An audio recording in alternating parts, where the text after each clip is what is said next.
We're here today to talk about Station 11, Hillary, John Mandel. My name is Alex Hawley, and I'll be hosting for today. And I've got Ian and Terri with us. What did you think of the book generally then, Ian? I liked it. I was expecting it to be more sci-fi, given the title. I thought it was going to be a sort of extraterrestrial type thing, which I don't normally read. So I thought, well, I'll give it a go. And I was pleasantly surprised by the variety of it.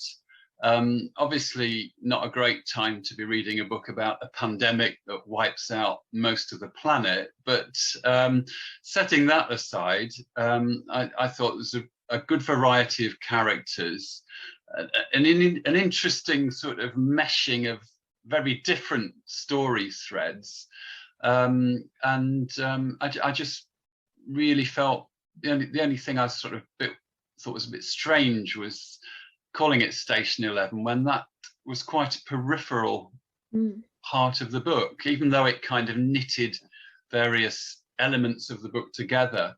I would have wanted to call it the Museum of Civilization, which I think is a great title and is kind of more relevant to what I felt the nub of the book was. This sort of elements of civilization managing to survive the pandemic, and I thought it ended on a fairly hopeful note, which was a surprise. But yeah, I liked it. I thought she's a good writer, and I enjoyed it. Yeah. What about you then, Terri? Yes, I thoroughly enjoyed it. And I think the fact that we have experienced a pandemic of our own over the past 2 years, it even made it more daunting in a sense. And there were periods when I had to stop reading it because I think it was just so emotional, and I was beginning to feel a little overwhelmed with it. Very powerful read. One that I would readily recommend. And I liked the analogy of Arthur and King Lear, and that was, a theme throughout, that they were both more interested in power and being affirmed than in really noticing the people that really did love them and care for them. So I found that powerful. I don't usually enjoy books that have flashbacks and flash forwards, and this did skip rather like a grasshopper, but I think that added to it. And I didn't get confused or lost. I think different sections helped that as well, plus their titles. We knew the background, as it were, where we were meant to be. So yes, a thoroughly good read. Perhaps not one to read at bedtime, though. Yeah, I'm really interested to see what you guys thought, because quite embarrassing considering I'm hosting it. I didn't finish it, but there you go. Because for me, it was, as you say, there was a bit too close to home. I don't know what the people out there are going to think about a pandemic, but during a pandemic. I got to the start of part 3, so the jumping of the caravans and everything. But from what you guys have said about it and the number of characters in there, I think that it'll be an interesting read to finish. Because do you guys like books with lots of characters or just a few? I don't like too many. I read a book recently, and there were just so many superfluous characters that I switched off. Yeah. So for me, this was just right. Yeah. Yeah, I agree with Terry. I think there was a point where I was beginning to wonder if we got too many characters on the boil, but because the author kept coming back to them, and you were sort of following individual characters. I particularly liked Clark, who was the guy who started the Museum of Civilization in the airport. And I thought he was, for me, he was the sort of saving grace of the book, because he remained civilized and sort of balanced throughout all the chaos going on all around him. And, you know, he was, for me, he was kind of the protagonist of the novel, because he was the survivor at the end.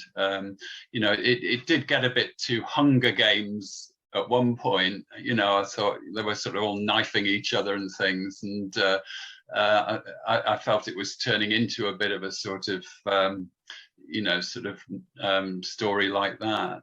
But I thought, given the sort of range that was there, I thought she held it together very well, and managed to keep you sort of in the loop of all these different aspects, time zones, and you know, managed to sort of keep it going well.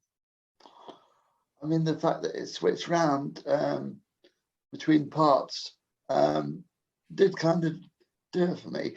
But what do you guys think about the large timeline of 20 years as an arc? Was it too long, or was it right? It was okay. I was okay with it. Yeah, and it was of interest in the sense that, you know, here was a sort of a new civilization, hopefully, that would survive, starting from day one in the airport when the screens went blank, and you know, and I thought that was interesting, the way that they managed to remain civilized and care for each other, and I thought that arc of time was interesting. Yeah. 20 years for you, Terry. What was that?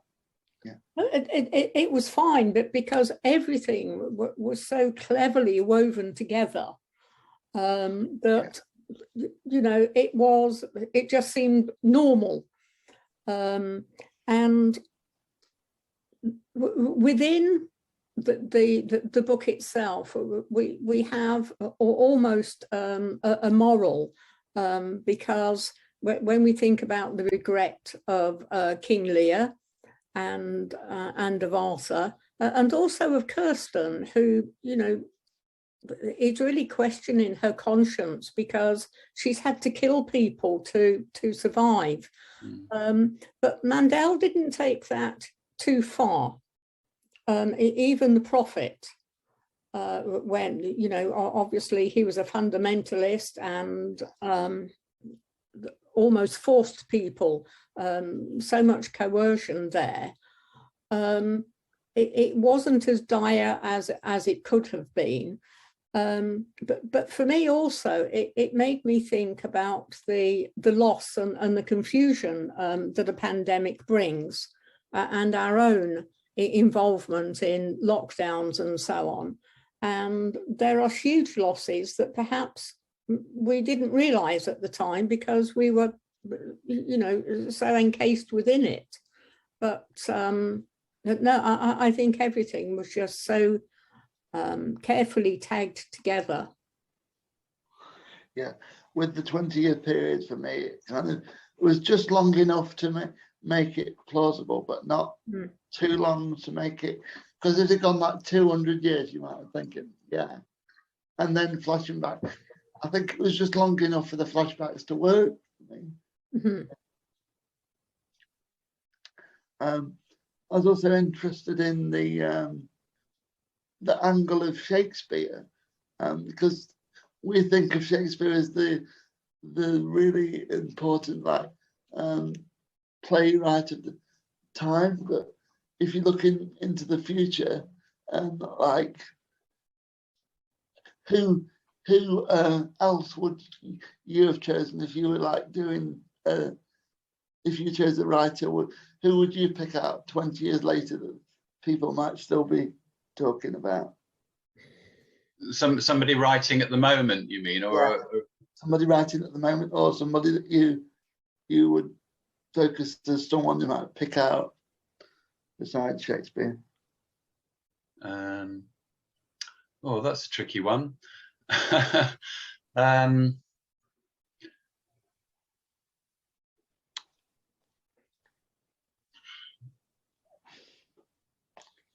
suppose 20 years isn't that long. I mean, when you consider how long the writing careers of some authors are, like Anne Tyler, for instance, is still churning out her American novels.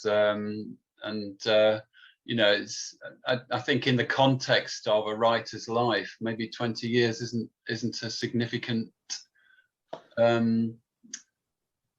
time to equate to them, really. Don't know what you think, Terri.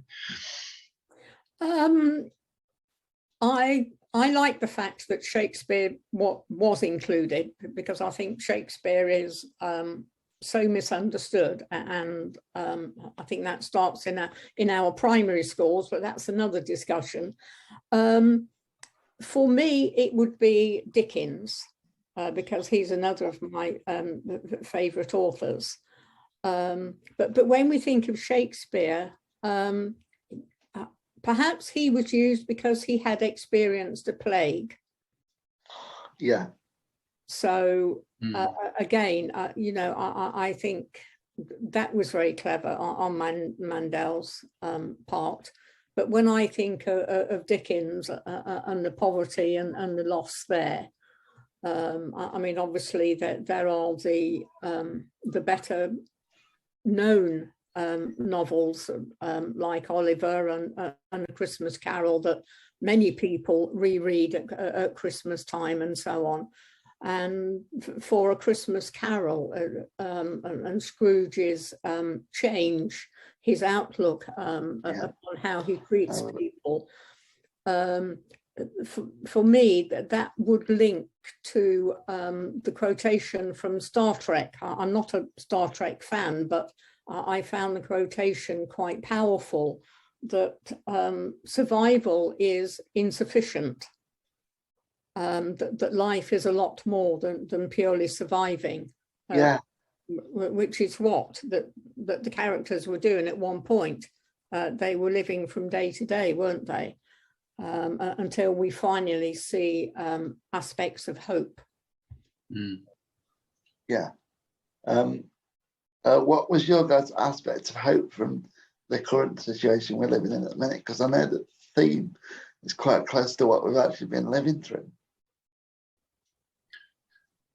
I think the ending was optimistic, and that, you know, there were signs that there were other little groups in North America who were managing to sort of gradually develop a civilization that worked, even though it was very low tech.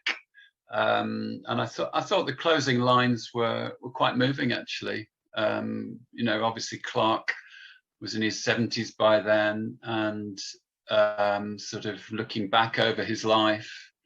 I just got the impression he was feeling that there was a future for these people living in this airport, and that there would be some kind of recovery. He talks about maybe even now there were ships traveling towards North America, the sailors steering by the stars. It was nicely written, and I just felt a good way to close the novel. I don't quite know why they had to have those pages from Station 11 right at the end of the book. I thought that kind of spoiled it for me. Did you get them on your copy, Terri? Were you reading the ebook? Yes, indeed. And like you said nearer the beginning, Ian, that was superfluous, really, to the plot, apart from the fact that Miranda, you know, was Arthur's first wife and so on. So the only link that I made there was the fact that this group of people, aliens, were, you know, wanting to be back home. That they were on some distant planet, yes, if I remember correctly. Yeah. So that theme was a good link, but apart from that, then it just passed over me, really. Yeah, it wasn't important enough. I mean, it did link a lot of characters, and obviously when the prophet was killed, he had a page from, I'm assuming he was Arthur's son. He had a page of the first issue of Station 11, and the person, the Captain 11 or whatever he was called, who was kind of running this Station 11. I don't quite know who he was meant to represent, but he was obviously the kind of father figure of this space station living in their subaquatic world. It wasn't very well developed, and it wasn't meant to be a well developed story, because really it was a failure that Miranda had self-published, but I just didn't feel there was enough there to warrant the significance that the author was trying to give it. You know, there was some element of analogy there, but it was quite a weak one. And as you said, Terry, the sort of King Lear analogy was more powerful, and perhaps ironic that Lear's son became the sort of force for evil in the story. So, you know, I don't know what point she was making there, but that maybe was a significant aspect as well. Yeah. So Tyler was the baddie as such, wasn't he? Yeah. And in King Lear, it was the Cordelia was the one who truly loved her father.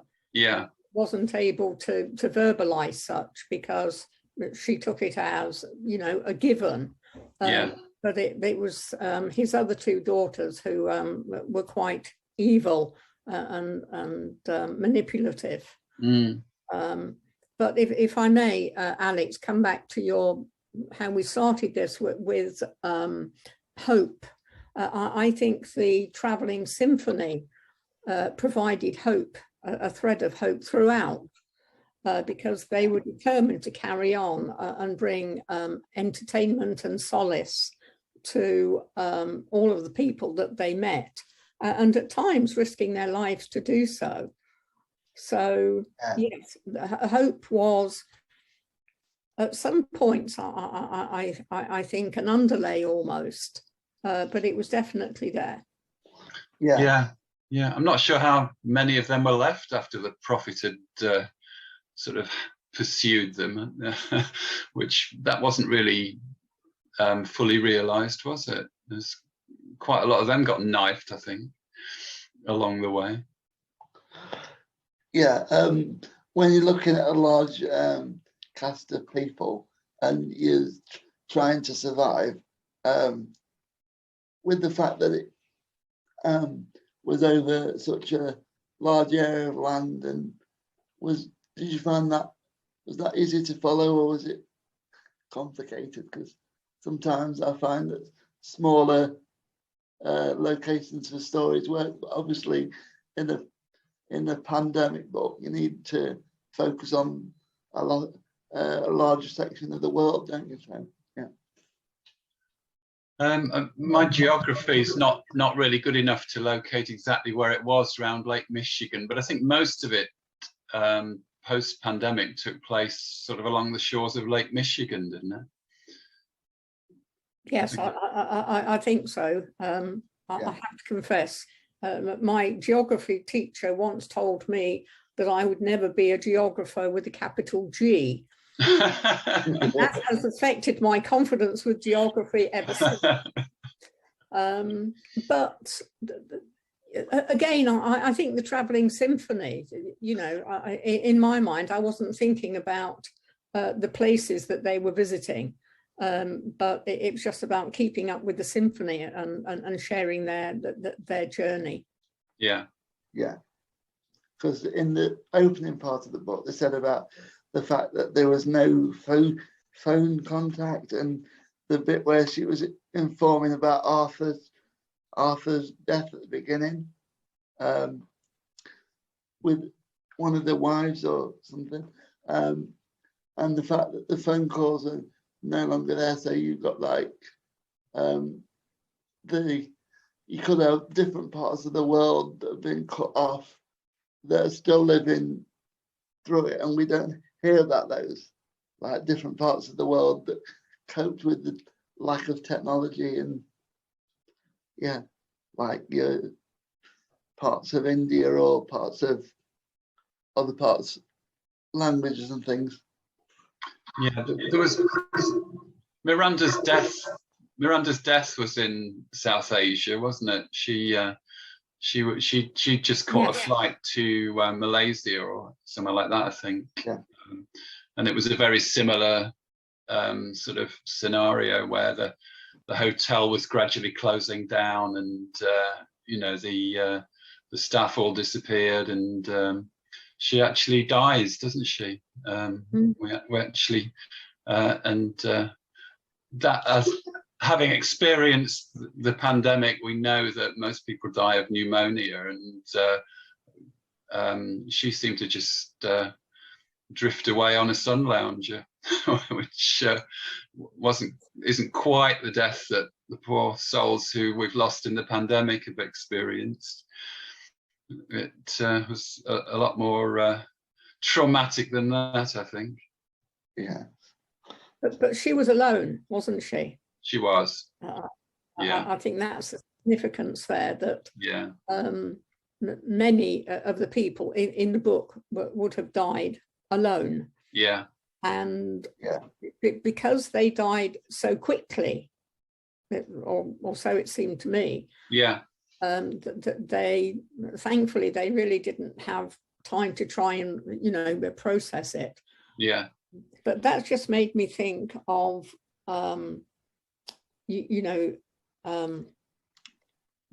what's the guy's name that was gathering all the food from the shops? I've forgotten his name. Oh, Jeevan. Jeevan, is it? Yeah. Yes. Yeah.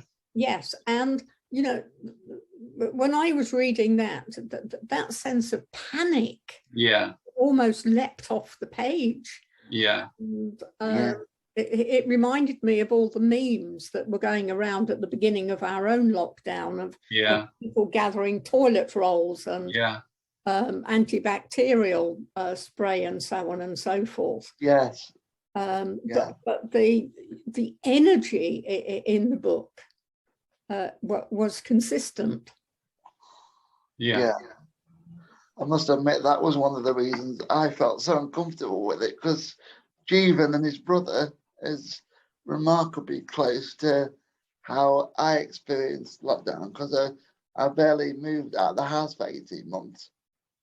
And it's just like you're relying on everything through supermarket deliveries and your relatives dropping shopping off. And it's just, it was really close. And so that was one of the reasons I initially put the book down and then picked it up again, and because it was so accurate to what we've been through. And I thought, I got that feeling too. Yeah.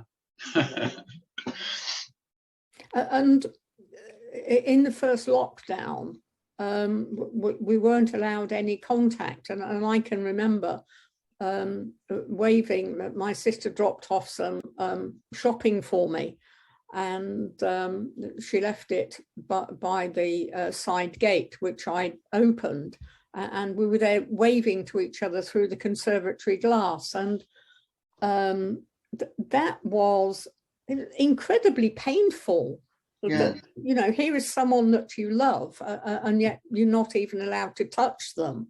Yeah. But of course, you know, compared to many millions, then I didn't struggle too much. Yeah. But there are people that, you know, were much more isolated and so on. And I can quite understand, Alex, how that there came a point where you actually had to stop reading it. Yeah. Which is what I touched upon at the beginning when I said that, you know, it isn't a book that you can sit and read over a couple of days. No. It would be too overwhelming. Yeah. Yeah. I mean, if I hadn't got the technology that we're using at the moment to keep in touch with people, I would have gone crazy. What do you think it would happen to you guys if you had to cope with the lack of technology in the book? Yeah, I think it would have been. I thought it was very well described in the airport with the screens going off and the broadcasters saying, you know, we're closing the station now so that our workers can be with their relatives and things like that. I think it would be a horrifying experience to suddenly feel that you had no means of contacting people and you had no idea what was going on just over the other side of the hill. You know, that sense of isolation would be terrifying. And that was the word I was thinking of as you were speaking, Ian.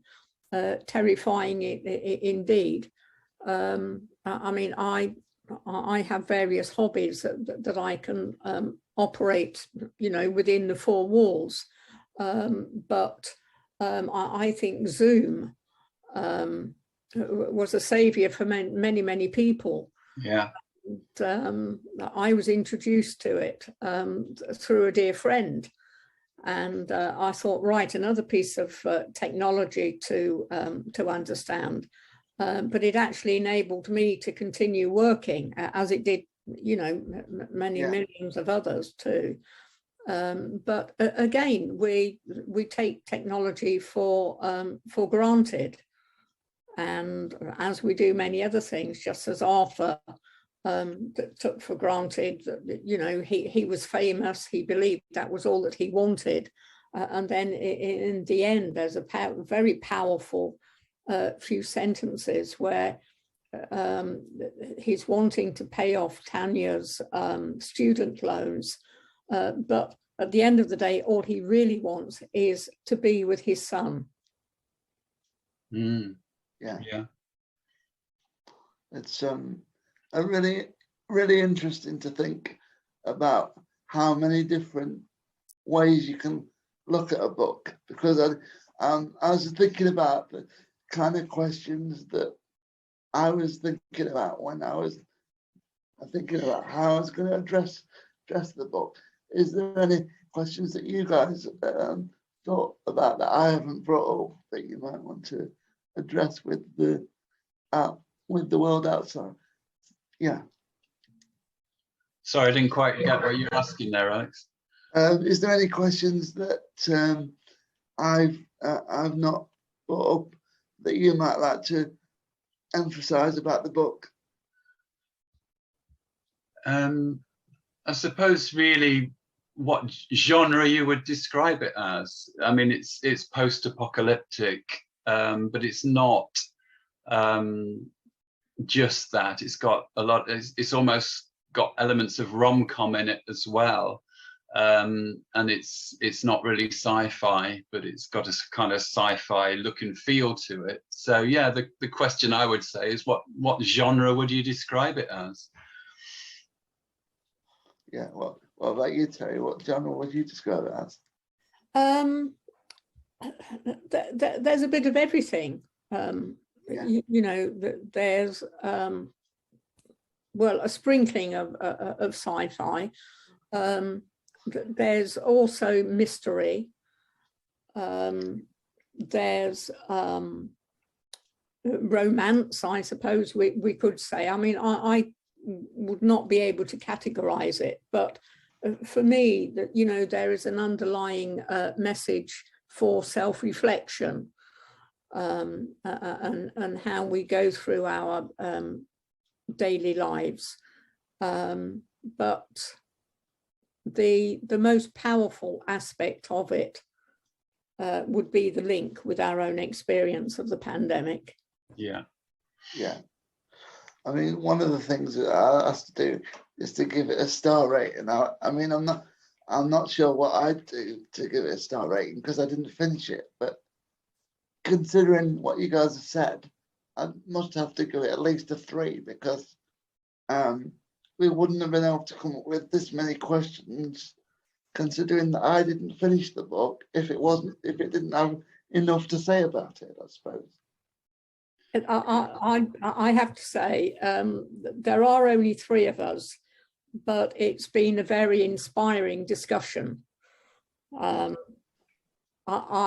would certainly give it a 5. Yeah. Yeah, I'm sort of leaning towards a 5, but I'm just sort of slightly want to just balance it out with a few sort of structural problems I felt it didn't quite deal with. So I'll probably just go for a 4, but I would certainly recommend it to other people to read. I think it's a book I would recommend. Well, given what you guys have said, I'm definitely going to finish it. So. Would you read another of hers, Terry, do you think? I think so. Yeah. Yes. In the ebook, we've got the first chapter of the next novel, which I haven't looked at yet, but I'll definitely read that before I return it. Yeah. Yes. Yeah. It's always kind of interesting to see when authors write a standalone book, what the next book's going to be like. Yeah. I'm looking forward to reading that first chapter of her next one. I can't remember what the title is, but it's when you get to the end, Alex, you'll have a chance to read that. Yeah, because the one from last month when we read the last one in the series, I always find that's might be a problem for a book group if you're reading the series versus a standalone. Yeah. Yes. Yeah, I think it would be. Yeah. Well, thanks so much for such an interesting little discussion about this unusual book, and I hope that everybody else out there in Spireland has enjoyed it as much as we have, and enjoys discussing it too. Yeah. Thank you very much. Yeah, Chris. No problem. Alex, sorry, beg your pardon. Fine.